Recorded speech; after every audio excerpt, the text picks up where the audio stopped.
So recently there was a lawsuit that happened between the Department of Justice and the National Association of Realtors, and so the rules for real estate and how people get paid are changing across the country. Hi, I'm Danny Brown, CEO of Myriad Real Estate Group, and today we're going to talk about the DOJ and NAR settlement and what's changing in our marketplace.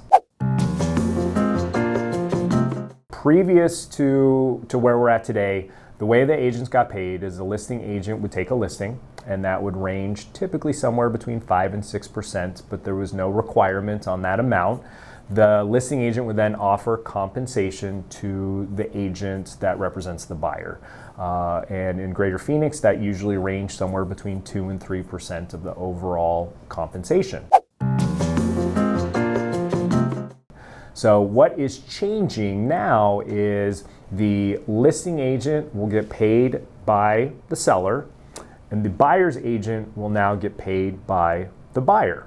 So the buyer is going to have a contract with their agent, just like the listing agent has always had a contract with their seller. I think this is fantastic. I have been operating using employment agreements between ourselves as the buyer's agent and buyers for like 5 years. If you're going to have a contract between you and the seller, why wouldn't you have a contract between you and the buyer that you're helping? And in ours, it clearly states how much we're getting paid for the services that we're offering. That is all kind of remaining the same. What is changing is now the listing agent will no longer be able to advertise how much they're willing to compensate a buyer's agent for services. But what can be presented is the seller may offer concessions to the buyer to help them cover the cost of their representation. So we're just changing the lines at which people are connected. So think before it went seller, listing agent, buyer's agent. Now it's going seller to seller's agent, buyer to buyer's agent, but the seller can go to the buyer as well in the form of concessions. So it's all going to basically become one big negotiation in terms of what the concessions will ultimately be based on the terms of the overall offer. Now, I, for one, believe that buyer's agents, for the most part, do a lot and deserve to get paid for their services. We do a ton for our clients. We negotiate really hard. A lot of the work is not just finding the home. A lot of the work happens once you find the property, guiding them through it, handling not just the negotiations, but making sure you're doing proper inspections and really guiding the client into making a well-informed decision on the home that they're about to purchase. And it's a large sum of money that we're in charge of, guarding for our buyers. It's a very high emotion prospect buying a home. And when you get high emotions involved, people can make poor decisions. So what can buyers expect as we move into this new world of how agents get compensated? Well, in order for an agent to show you homes, you are going to have to sign a contract with that agent. There's going to be different terms that are put in there. Like they're going to have timelines, right? Like a start date and an end date. It's usually somewhere in the vicinity of 3 to 6 months, but that's all negotiable. I put in hours that the buyer's agent reserves the right to terminate this contract at any time for any reason, as long as we're not under contract on a home. So if we're working with a buyer and they choose that they don't want to work with us anymore, that's their right, and they can terminate that contract as long as they're not currently buying a house with us. So there's going to be a lot of different forms that exist. It's going to be the same form, but a lot of different terms that exist within that form. And just remember as a buyer that that's all negotiable. There's no such thing as standard because this is all brand new, and anything typically that's standard has always been negotiable. The thing to remember is you do not need to sign anything to go into an open house. If you do a sign call and you just want to see a property that you saw advertised, you do not need to sign any sort of documentation to do that. So don't let any agents kind of fool you into signing things when you don't need to. You only need to sign that document if you are electing to work with that agent as your representation, and they are going to be actively showing you homes and negotiating contracts on your behalf.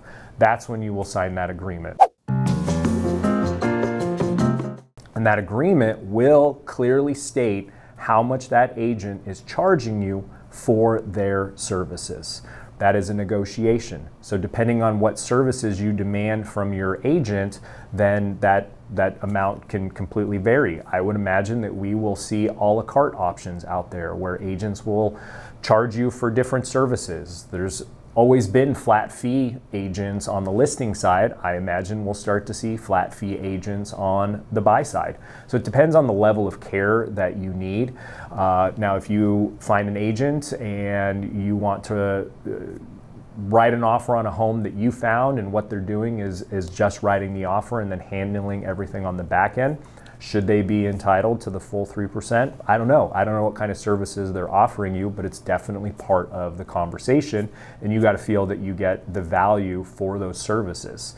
But remember, that fee can still be paid for by the seller in the form of concessions. That's what I do with our buyer clients, is when we're writing offers on homes, if the seller is advertising our compensation to be not what we normally get in full, we're working that into the terms of our offer, and we're hopefully getting most, if not all of that covered in the form of concessions. So as a buyer, you need to recognize that you are not necessarily on the hook for 100% of that fee. If you negotiate, especially in the market that we find ourselves in today, the market's relatively soft, you can still get that seller to help you cover the cost of your representation in the form of concessions. So what can sellers expect as we get into this? If you're active on the market, you're gonna have to sign some new documentation. So there's gonna be some addendums that come out, and you're gonna need to sign those. I still think that it is in the best interest of the seller to offer compensation in the form of concessions to help a buyer cover their representation. And there's multiple reasons for this, but when you're selling something, you want to get as many eyes as possible on the thing that you're selling, because it's going to help ensure that you get the highest price possible. If you're not offering that compensation in the form of concessions, then there might be buyers that choose not to view your home because they can't afford to cover the cost of their representation. So they may just bypass your home altogether. Also, I think that a really good buyer's agent on the other side helps solidify a contract going the distance and actually getting to closing, right?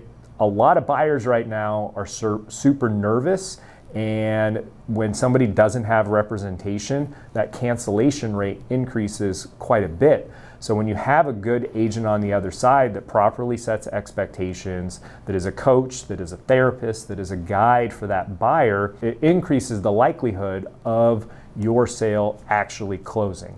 How terrible would it be to get 10 days to 2 weeks into a contract, you're planning your next move, maybe you're under contract on a home to purchase, you had an unrepresented buyer on the other side, they got spooked and they canceled, and now you're back to square one. Is that worth compensating a buyer's agent to ensure that you actually get to the closing table? I absolutely think so. So sellers should be prepared to still offer that compensation.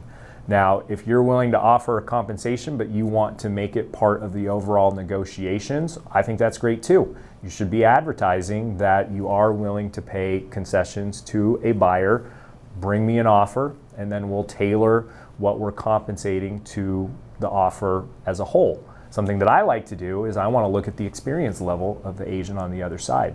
If somebody's brand new, a rookie agent, hasn't done many transactions, should they get the full amount that a seasoned veteran in the industry that has hundreds of closings under their belt, should they get paid the same? I don't think so. I think that the person that's brand new, doesn't have that experience, probably going to cause some headaches. So I think you should negotiate harder and not necessarily offer them as much in the form of concessions.